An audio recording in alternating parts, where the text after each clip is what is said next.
Ok, bienvenidos a este tutorial Compresores Top Secret, que es la continuación de lo que les enseñé en Ecualizadores Top Secret, ya que cuando hablamos de mezcla tenemos que hablar, claro está, de las frecuencias, y ya les he dado unos cuantos trucos en Ecualizadores Top Secret y haré un poco lo mismo aquí con los compresores. Intentaré explicarles cosas algo desconocidas respecto a los compresores precisamente. Como ya les dije, hay muchas cosas que decir respecto a los compresores, los limitadores, etcétera, etcétera.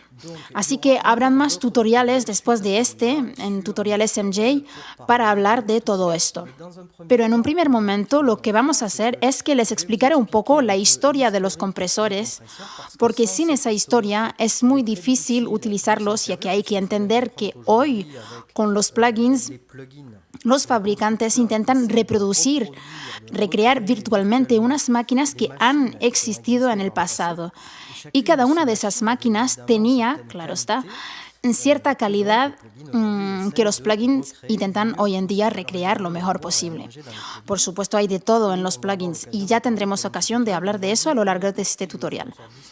En una primera parte les haré una especie de cronología, intentaré explicarles los distintos tipos de compresores en el orden en que aparecieron en el tiempo, empezando por los años 50, lo veremos en un momento. Y en una segunda parte les enseñaré un ejemplo práctico en una sesión.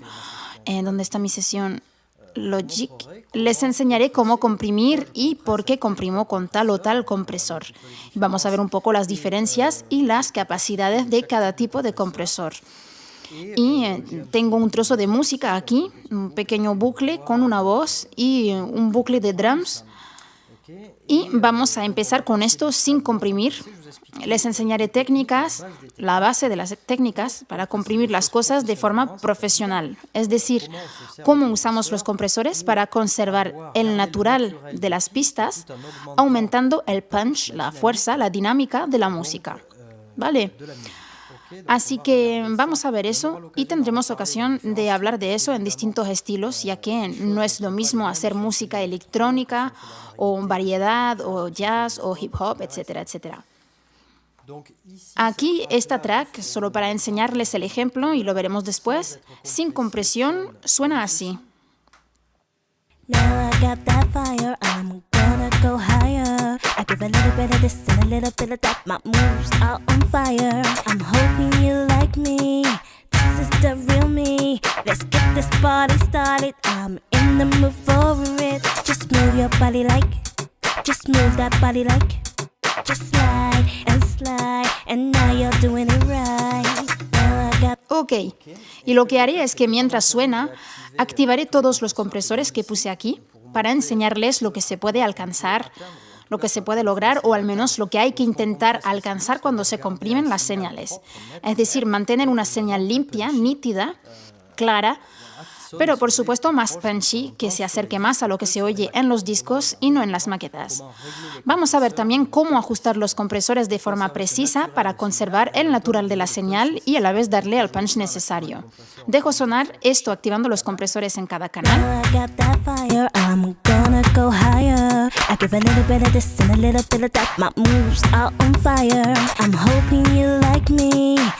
This is the real me. Let's get this party started. I'm in the mood for it. Just move your body like. Just move that body like. Just slide and slide. And now you're doing it right. Now I got that fire. I'm gonna go higher. I give a little bit of this and a little bit of that. My moves are on fire. I'm hoping you like me. This is the real me. Let's get this party started. I'm in the mood for it. Ok, seguiremos con eso en la segunda parte. De momento empezaremos, como se lo dije, con una cronología, para explicarles los distintos tipos de compresores, cómo funcionan y de qué sirven, porque de cierta manera se podría decir que es más importante saber esto que saber ajustar un compresor. Porque en algunos compresores el secreto está en el hecho de que algunos compresores van a ser eficaces en tal o tal tipo de señal y no serán eficaces para nada en otros casos. Por ejemplo, existen compresores que rara vez o nunca funcionan en guitarras. Otros no funcionan nunca o casi nunca con las voces. Y otros que siempre funcionan muy bien en las voces. Otros que siempre dan buenos resultados en las guitarras, otros más especializados para los drums, etc. Y entonces hay que desarrollar este conocimiento de cada máquina, de cada compresor, para poder colocarlos en las pistas que necesiten tal o tal tipo de corrección, tal o tal tipo de tratamiento. Y es de eso de lo que vamos a hablar hoy. Aquí tengo un maravilloso gráfico y hay que entender que al principio de la industria del disco, de la grabación audio, los compresores habían sido inventados para ayudar a transmitir las ondas radio, las señales radio, el sonido en esas transmisiones radio o tele. Y entonces el problema que había en esa época es que, puesto que los sistemas de difusión audio, de transmisión y de difusión audio eran de calidad muy, muy mediocre, pues era difícil retransmitir una grabación, por ejemplo, de una orquesta, porque por supuesto no había directo en aquella época. Una orquesta con sus matices, pasajes en los que la música sonaba menos y otros pasajes en los que la música era mucho más fuerte, como en la música clásica o la música jazz, etcétera, etcétera. Entonces hacía falta que todos esos matices se pudieran reproducir generalmente en altavoces muy pequeñitos, altavoces de muy mala calidad. Y entonces los compresores, al principio, servían para reducir esa diferencia entre los niveles altos y los niveles débiles en el sonido, para que incluso sistemas pequeños puedan reproducir y que se pueda escuchar con sistemas pequeños una música que tendría pasajes débiles y suaves y pasajes más potentes. Esta es la base, el principio, lo que motivó la creación del compresor. Sigue siendo válido hoy en día, ya que ningún sistema, por muy bueno que sea a día de hoy, ningún sistema de altavoces puede reproducir lo que es el sonido real. Es decir, que si están sentados al lado de un batería que toque una batería en directo, la experiencia sonora que tienen al escuchar el sonido en directo que va de la batería a sus sonidos no podría ser reproducida nunca por unos altavoces. Nunca tendrían esa misma sensación. Y por eso el hecho de ir a un concierto de verdad, es algo que no se puede volver a sentir. Es una sensación que no se puede reproducir al 100% con altavoces, por muy buenos que sean. Así que este problema de retransmitir las señales, o en todo caso la dinámica de las señales, ya que en este tuto hablamos de la dinámica. Por cierto, les invito a que vean el tutorial, los que no lo hayan visto, el tutorial sobre el headroom, porque son cosas que son totalmente complementarias. Lo que vemos hoy y lo que les dije en el tutorial sobre el headroom son nociones totalmente complementarias, así que vean estos dos tutoriales.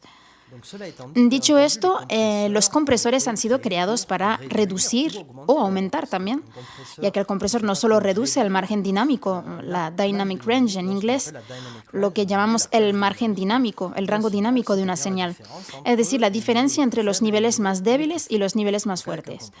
Con un compresor pueden agrandar o reducir este margen dinámico. Lo veremos después.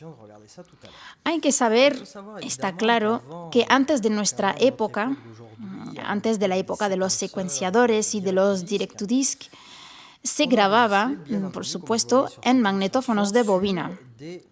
Y muchos de nosotros, los que hemos conocido, que tenemos ya cierta edad y que hemos conocido el sonido que salía de esas grabaciones, sobre todo cuando se utilizaban máquinas de alta calidad con esos magnetófonos, pues muchos de nosotros que hemos conocido ese sonido seguimos siendo un poco nostálgicos de ese sonido analógico. ¿Por qué? Pues precisamente porque la banda analógica es el primero y el más natural entre todos los compresores, ya que si empujamos el sonido demasiado al grabar en una banda, si intentamos saturar la banda, contrariamente a lo que pasa hoy en día con el numérico, cuando satura una grabadora numérica es horrible, crea ruidos, clics, etc. Pues antes, cuando se saturaban las bandas, se podía hacer a propósito para obtener lo que se traducía por una especie de calor. Y ese calor, debido a la saturación de la banda analógica, era también un compresor natural, era una forma natural para comprimir. Es decir, que cuando la banda satura, empieza a comprimir naturalmente la señal de forma muy agradable y placentera para el oído. Por eso, algunos ingenieros de sonido siguen a día de hoy acabando las mezclas. Una vez estén acabadas, generalmente se hace durante el mastering. Todavía es posible a día de hoy poner el mix final en una banda para obtener ese sonido muy típico de la banda. Pero bueno, unos cuantos fabricantes intentaron crear unos plugins, hay unos cuantos en el mercado, que recrean esta saturación de la banda analógica. Y uno de los más eficaces es el Analog Channel de Mac DSP, un poco menos conocido el Amtrack de Magix. DigiDesign tiene una serie que se llama la Tape Serie, que me parece que son 3 plugins que sirven para reproducir una saturación de banda, el calor. En UAD, desde la versión 5.4 de las tarjetas UAD, que acaba de salir hace poquito, justo antes de este tutorial, tienen el Fatso, que es una máquina excelente que encontrarán en todos los estudios, sobre todo los estudios numéricos de hoy, que usan esta máquina precisamente para reproducir el sonido de las bandas. Está especialmente concebido para eso. Y UAD Universal Audio acaba de crear, bajo la forma de un plugin, una versión programa de esta máquina, el Fatso, Fatso Junior y Fatso Senior. Los veremos después. Y es realmente excelente. Es un plugin que les aconsejo de verdad si tienen una tarjeta UAD. Existen otras máquinas como el PSP Vintage Warmer aquí o el Sonox Inflator, que no son al 100% simuladores de banda analógica, pero tienden a calentar la señal como algunos componentes analógicos. No realmente como una banda, sino como un tubo. Para que entiendan, lo que pasa es que cuando la señal en el mundo analógico, cuando la señal empieza a saturar, se produce un fenómeno acústico que, como les decía, es muy agradable al oído humano, gusta mucho. Y esto se debe principalmente al hecho de que se crean unos armónicos. Como se lo dije en otros tutoriales, cada sonido tiene armónicos. Y es decir que, además de la nota fundamental, emite armónicos. Y estos armónicos, saturados de alguna manera, generan una especie de calor que produce esta sensación analógica que conocemos.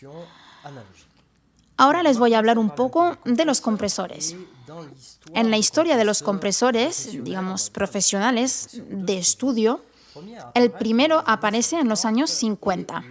Es el Fairchild 670 que ven aquí en la foto de arriba.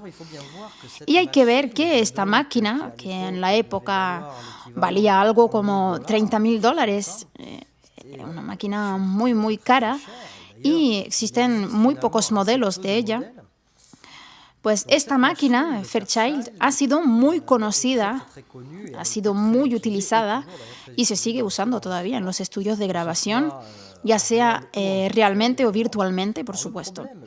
El problema, bueno, este tipo de compresores se llama compresores Varimu. También se les llama a veces compresores Varigain, pero no hay tantos disponibles. Los dos más conocidos son el Fairchild 670 y el Manley Varimu, ¿vale? El Manley se sigue fabricando y se puede conseguir hoy en día. Pero para volver al Fairchild, es una máquina que debía componerse de no sé cuántos tubos dentro, y el problema es que en el mundo de las máquinas físicas no existen dos Fairchilds que suenen iguales. Es decir, que aún comprando en aquella época dos máquinas, y eso es válido para todos los compresores hardware que veremos, es decir, que en el mundo analógico es lo mismo con una guitarra. La misma guitarra no se puede fabricar dos veces exactamente igual, y dos guitarras no sonarán nunca exactamente igual. Pasa lo mismo con estas máquinas, mismo sistema. Entonces, algunos de esos compresores sonaban mejor que otros. Por supuesto, en caso de coger un plugin que reproduzca el Fairchild, no será el caso. Si cogemos todos este plugin, tendremos todos el mismo sonido. Pero todo esto para decirles que en el caso de las máquinas físicas, pueden sentir una ligera diferencia respecto a tal o tal otra. Bueno, esta máquina, que era muy difícil de mantener, porque las lámparas se calientan, los tubos también, etc., podía romperse un tubo en medio de una sesión de grabación y había que cambiarlos. Además, era cierto tipo de tubo que no sería fácil de encontrar. Así que ese era el problema. había que mantener permanentemente ese tipo de máquina. Pero digamos que estos compresores son realmente muy útiles para encontrar esta sensación analógica, este calor. Vamos a usar principalmente esto en las mezclas estéreo completas o en sonidos de bajo sintetizadores. Funciona muy bien en sonidos de bajos sintetizadores. Y también funciona muy bien en sonidos de guitarras, sonidos claros de guitarras eléctricas, y se usa aún más a menudo en sonidos de guitarra acústica. Este tipo de compresor se usa principalmente cuando se busca presencia, cuando se quiere añadir presencia a un sonido o cuando se busca fuerza, punch o un snap, un punch bastante suave. No sirve para producir el típico gran chasquido del sonido actual de hoy, sino para producir fuerza, calor de manera suave y musical, ¿vale? Son compresores muy musicales, cálidos, que simulan ese sonido analógico. Así que tengan en mente este tipo de compresores, ya sean los plugins o las máquinas físicas, los utilizarán si necesitan aportar estas características a una señal. Si, por ejemplo, tienen una señal un poco fría y quieren calentarla un poco, o si quieren darle suavidad y presencia a la vez, pues utilizarán este tipo de compresores, Varigain o Varimu, como lo quieran llamar, es lo mismo. Y son los primeros compresores, el primer tipo de compresor que apareció en los años 50. Después apareció un nuevo tipo de compresores, más bien alrededor de los años 60, principio de los 60, con el famosísimo LA2A de Teletronics, que ven a la izquierda, al que seguirá el LA3A, casi 10 años después, me parece que fue en el 69 cuando apareció. Les explicaré las diferencias.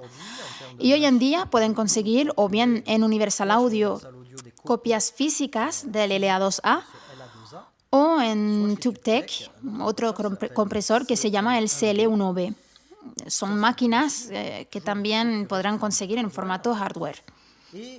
Y esos compresores son compresores ópticos, ¿vale? Se trata de otra serie. Después de los Varigain Varimu, tenemos a los compresores ópticos que aparecen más adelante en la cronología. La diferencia es que estos compresores funcionan de forma muy distinta a los compresores Varigain, porque utilizan células fotoeléctricas que captan las variaciones de una lámpara y de esta forma aplican una reducción de la ganancia, es decir, que comprimen la señal.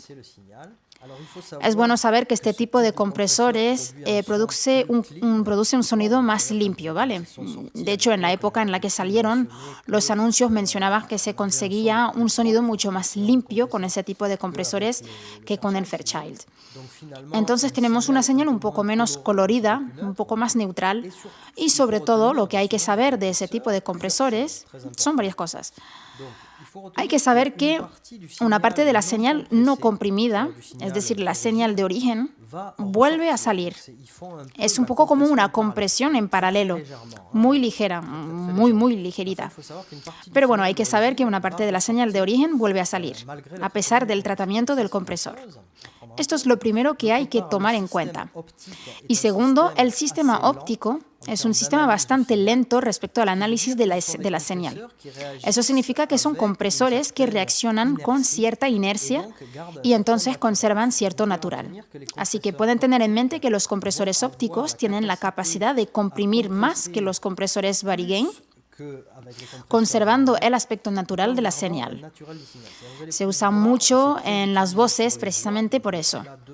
El LA2A aquí suele ser el compresor favorito de los ingenieros de sonido para las voces, precisamente porque se puede empujar, se puede reducir la dinámica de una voz, es decir, comprimirla mucho, sin que el compresor dé la sensación de que el sonido está comprimido, sin ese efecto de bombeo que aparece a menudo, como en los Fairchild, cuando se empuja bastante la compresión, se oye ese efecto de bombeo que molesta cuando se quiere un sonido natural.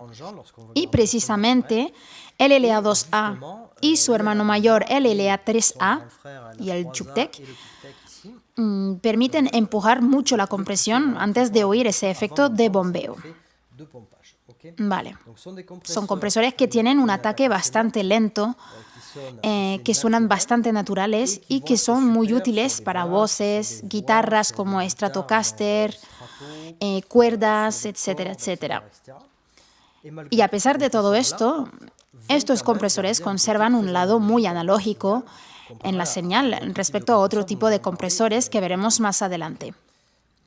La diferencia entre el LA2A y el LA3A, que salió casi 10 años más tarde, como les decía antes, es que el LA3A tiene un ataque y un release mucho más rápidos que el LA2A. Como lo pueden ver, estos compresores son bastante sencillos. Apenas tienen 2 o 3 rueditas y no tienen ajustes de ataque, de release, de ratio, etcétera, etcétera. Ya les enseñaré después por qué y cómo se utiliza. Y lo que hay que entender y recordar es que esos compresores, y sobre todo el LA2A, son los primeros que han sido creados sobre el modo llamado programa dependiente. ¿Qué significa programa dependiente? Significa que de alguna forma esos compresores, y es el caso de todas las máquinas que tienen pocos controles, como esos dos modelos de aquí, esos compresores son de alguna manera inteligentes. Son capaces de entender un poco, bueno, no sabría decirles cómo los fabricantes hicieron eso, pero bueno, eso es asunto suyo. Digamos que estos compresores son capaces de saber qué tipo de señal entra y entonces adaptan el tiempo de ataque, el tiempo de release, etc. Se adaptan un poco a la señal entrante. Eso es lo que llamamos compresores programa dependiente. No sé cómo se traduciría al castellano, la verdad, que tienen una cierta inteligencia artificial de la señal que se les envía. No se comportarán de la misma manera según que estén en una caja o en una voz o en un bajo, etcétera, etcétera. Entonces, el LA2A ha sido el primer compresor programa dependiente creado en la historia de los compresores. Y es de hecho el más famoso. El TubeTech sí ofrece un ajuste de ratio, un ajuste de threshold, etcétera, etcétera, ataque, release, pero cuando se ajusta en la posición central aquí, es decir, es una posición que se llama fix barra manual, cuando lo ajustan en la posición central también tendrá esa función programa dependiente, es decir, una función inteligente y se adaptará al material entrante. Bueno, eso es grosso modo todo para los compresores ópticos.